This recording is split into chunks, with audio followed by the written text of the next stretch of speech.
মই যে এখন কিতাপৰ বিষয়ে ক'ম, কিতাপখন হ'ল দ্য চিক্ৰেট।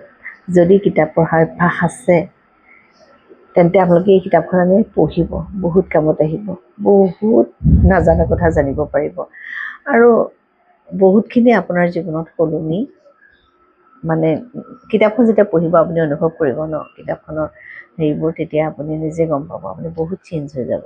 আৰু কিতাপখন মোক বহুতে কৈছিলে চিক্ৰেটখন পঢ়িবাচোন, চিক্ৰেটখন পঢ়িবাচোন। মই ইমান ভবা নাছিলোঁ, কিন্তু ইমান মানুহে ক'লে তাৰ চিক্ৰেটখন কিন্তু পঢ়িবা।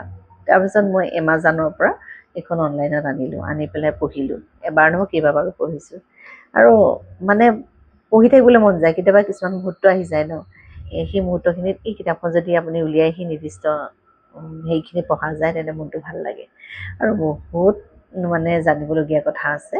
আপোনালোকৰ যাৰ কিতাপ পঢ়া অভ্যাস আছে, এই ইংলিছ এডিশ্যন কিন্তু দেই, যাৰ কিতাপ পঢ়া অভ্যাস আছে বা যোনে পঢ়ি ভাল পায় তেওঁলোকে আনি নিশ্চয় এই কিতাপখন পঢ়িব আৰু বহুত কামত আহিব জীৱনত।